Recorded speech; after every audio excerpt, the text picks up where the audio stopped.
जी, अस्सलाम वालेकुम, welcome back to new video. अगर यूएसए का B1 B2 विजिट वीज़ा आपको 15 से 20 लाख में मिल रहा है या 50 लाख में मिल रहा है तो उसकी क्या हकीकत है, इसके पीछे फ्रॉड क्या हो रहा है, क्यों पाकिस्तानी अपने पैसे गंवा रहे हैं, ये वीज़ा होता क्या है, आप खुद क्या इसे अप्लाई कर सकते हैं। अगर आपने इन सारे सवालों के जवाब देखने हैं तो ये वीडियो आपने मिस नहीं करनी। इस वीडियो में मैं B1 B2 वीज़ा होता क्या है, कैसे अप्लाई होता है, लोग इसके इतने ज़्यादा पैसे क्यों मांगते हैं आपसे और आप किस तरह उनकी बातों में आके इतने पैसे दे देते हैं और उसके बाद क्या सीन होता है। ठीक है, ये सारा कुछ इस वीडियो में मैं स्टेप बाय स्टेप एक्सप्लेन कर रहा हूँ, तो वीडियो को आप देख लें। मैं खुद यूएस रह के आया हूँ तो मुझे पता है कि यूएस इमिग्रेशन में क्या क्वेश्चंस आपसे हो सकते हैं। आपकी प्रोफाइल के अकॉर्डिंग आपको यूएस का वीज़ा अप्लाई करना चाहिए या नहीं करना चाहिए, ये सारा कुछ इस वीडियो में कवर होगा। वीडियो थोड़ी सी लंबी है क्योंकि इसमें मैं टू दी पॉइंट वो बातें कर रहा हूँ जिनसे आपको बहुत ज़्यादा फ़ायदा होने वाला है।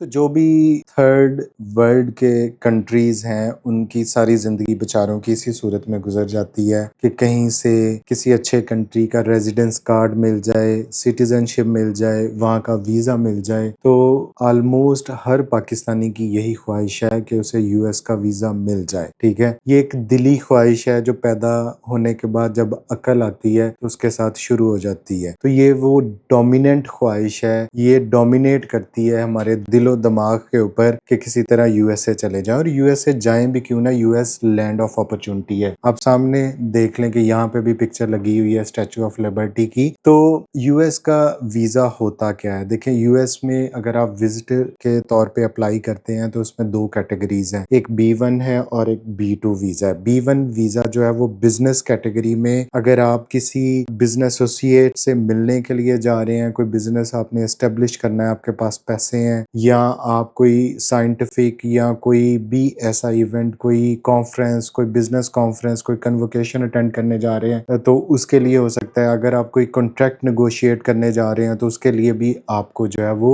B1 कैटेगरी में वीज़ा अप्लाई करना होगा। B2 वीज़ा जो है वो टूरिज्म के लिए है, उसमें आप अपने फैमिली को मिलने जा रहे हैं, अपनी फुफ्फो को मिलने जा रहे हैं, अपने बाकी रिश्तेदारों को मिलने जा रहे हैं, तो उसमें आपको B2 वीज़ा होगा। और इसके अलावा अगर आप हॉलीडेज या वेकेशंस के लिए जा रहे हैं, आप जद्दी पुश्ती नवाब हैं, आपने बाकी दुनिया देखी हुई है और अब आप यूएस से जाना चाहते हैं तो फिर उसमें आपको B2 वीज़ा मिलेगा। इसके अलावा अगर कोई शॉर्ट कोर्स है, कोई स्पोर्ट्स एक्टिविटी, आप एथलीट हैं, आप क्रिकेट खेलते हैं, आप जैसे पाकिस्तानी टीम जाती है तो इनको B2 वीज़ा मिलता है। अब नॉर्मली अगर आपको ये यूएस की एम्बेसी आपके पासपोर्ट की वैलिडिटी की बेस पे आपको 5 साल का multiple entry B1 B2 visa दे देती है। 10 साल तक का भी आपको B1 B2 visa US embassy देती है। ये डिपेंड करता है उस वीज़ा काउंसलर पे, आपकी प्रोफाइल पे कि वो आपसे कितना सेटिस्फाइड है। ठीक है, अब इसके लिए डॉक्यूमेंट्स कौन से रिक्वायर्ड होते हैं और ये कहानी शुरू कैसे होती है B1 B2 वीज़ा की। तो कहानी इस तरह शुरू होती है B1 B2 वीज़ा की कि आपके पास पैसे हैं, आपके पास जेन्युइन पैसे हैं, आप कारोबार करते हैं, आपके पास करोड़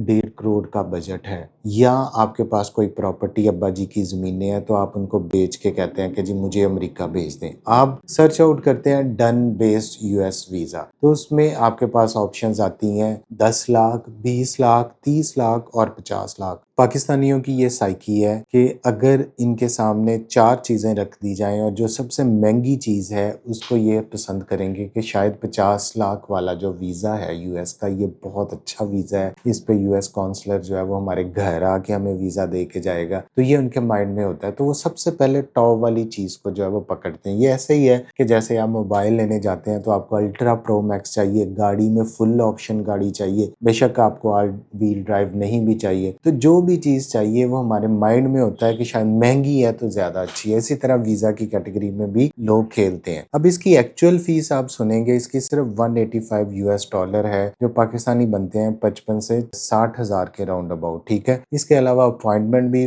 फॉर्चुनेटली पाकिस्तान में खरीदनी पड़ती हैं, अपॉइंटमेंट्स वैसे इजीली नहीं मिलती, वो 30 से 50 हज़ार के दरमियान भी यूएस की अपॉइंटमेंट मिल जाती है आपको 3 से 5 माह के दरमियान में। ठीक है, इसके लिए बैंक स्टेटमेंट रिक्वायर्ड नहीं होती, इसमें सिंपल सिंपल आपकी एक पासपोर्ट चाहिए, आपकी एक फ़ोटो चाहिए और आपका DS 160 फॉर्म है जो ऑनलाइन फ़िल होता है और यूएस की वेबसाइट्स हैं जहाँ पे ये फ़िल आउट होता है और ये एक बड़ा कम्प्रिहेंसिव फॉर्म है। तो अगर आप ये प्रोसेस खुद करना चाहते हैं और उस बंदे को 50 लाख नहीं देना चाहते और आप इतने कॉन्फिडेंट हैं कि आप ये कर लेंगे, आपके पास पैसा है, आपके पास माइंड है, आपकी ट्रैवल हिस्ट्री है, तो आपको ये खुद अप्लाई करना चाहिए। इसके 5 बेसिक स्टेप्स हैं। सबसे पहले अपनी अपॉइंटमेंट को देखें कि आपको अपॉइंटमेंट किस माह में मिलेगी। फॉर एग्जांपल आपने सोचा है कि यार अभी जनवरी चल रहा है, मैं जून में जो है समर वेकेशन में यूएस जाना चाहता हूँ, उनके किसी अच्छे स्पॉट पे जाना चाहता हूँ, न्यूयॉर्क जाना चाहता हूँ, तो क्या आपको 3 माह बाद या 4 माह बाद उसमें अपॉइंटमेंट मिल जाएगी? अब जो यूएस एम्बेसी का वीजा प्रोसेसिंग टाइम है वो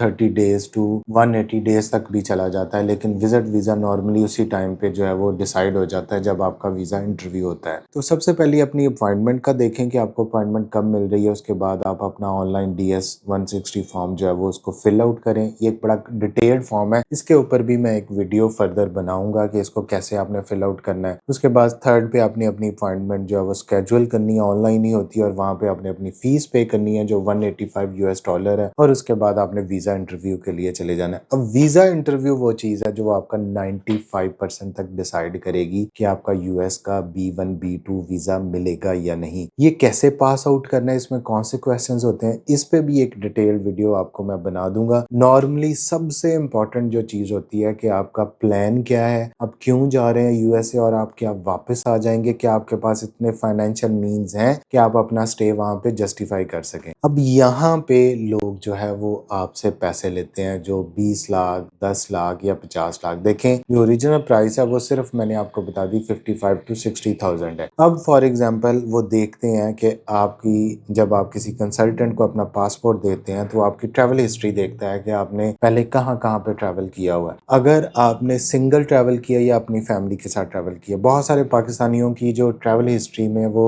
सऊदीया होता है कि वहाँ जी उम्रा के लिए गए या हज के लिए गए। इसके अलावा ज्यादातर ट्रैवल हिस्ट्री में दुबई नॉर्मली आ जाता है। जो जिनको ज्यादा ट्रैवलिंग का शौक है वो Singapore, Malaysia, Thailand, Maldives, Philippine, इस साइड पे अजरबैजान, टर्की, इन कंट्रीज को वो ऑलरेडी विजिट किए होते हैं या शेंजन वीजा भी कुछ का लगा होता है। अगर आपने ये कंट्रीज विजिट किए हुए हों और आपकी अच्छा बिजनेस हो, आपकी बैंक स्टेटमेंट चल रही हो, तो सिंपली जो आपका कंसल्टेंट है जो आपसे 50 लाख या 30 लाख और वीजा लगने के बाद पैसे ले रहा है, तो आप अपना वीजा खुद भी अप्लाई कर सकते हैं। वो भी आपका उसी फॉर्म में एक प्रॉपर सा फॉर्म में आपका टू दी पॉइंट आपका जो है वो वीजा अप्लाई करेगा और आपको प्रॉपर गाइड करेगा कि आपने एम्बेसी में जाके इंटरव्यू के कैसे क्वेश्चंस देने हैं। तो 60,000 का वीजा जब आपको 50 लाख में मिलेगा तो आप तो उसको चूम चूम के आंखों को लगाएंगे कि यार बड़ा जेन्युइन वीजा मिला है। अब दूसरी कैटेगरी है कि जिनके पास पैसे हैं, ट्रैवल हिस्ट्री कोई नहीं है, और वो जरूर अपना केस जो है वो कंसल्टेंट के थ्रू करवा सकते हैं, क्योंकि उनके पास कंसल्टेंट क्या करता है कि ऑलरेडी यूएस में कोई अगर लॉयर, इमिग्रेशन लॉयर है या बिजनेस लॉयर है, उससे 2-4 दफा उसकी बात करके उसके कोई बिजनेस प्रपोजल बना के उससे मीटिंग करता है और उससे कहता है मुझे इन्विटेशन भेजो। अब वो इन्विटेशन जब आ जाता है उसके साथ उसका पर्पस बन जाता है कि जी मैं मीटिंग के लिए जा रहा हूँ, मेरे पास पैसे हैं, मैं इन्वेस्ट करूंगा, तो वो जो है उसका वीजा अप्लाई करता है। ठीक है, उसको कैंडिडेट को प्रिपेयर करता है अगर कैंडिडेट पास आउट हो जाए। अगर आपका डन बेस वाला कंसल्टेंट 10 लोगों के वीजे अप्लाई कर रहा है तो वो तकरीबन जो है वो 5 करोड़ या अगर 20 लाख ले रहा है तो 2 करोड़ उसके माइंड में है अगर वीजे लगते हैं। लेकिन नॉर्मली अगर 10 लोगों को भेज रहा है तो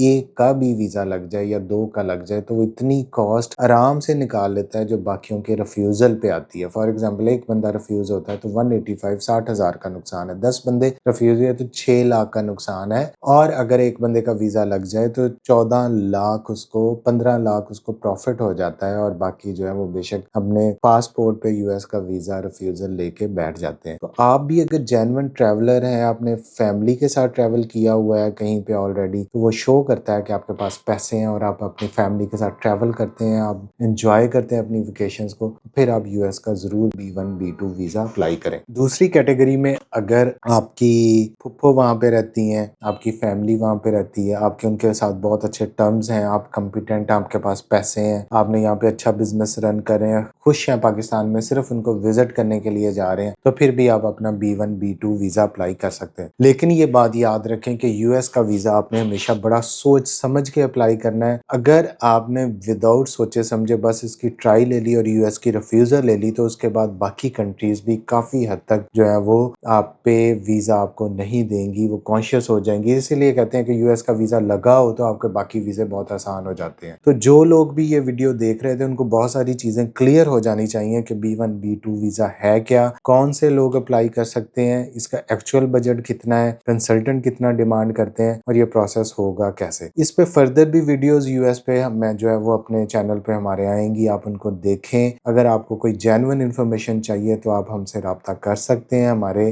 पास यूरोप और यूके की काफ़ी ज़्यादा सक्सेस स्टोरीज हैं। लेकिन हम सिर्फ स्टडी वीज़ा करते हैं। Thank you so much.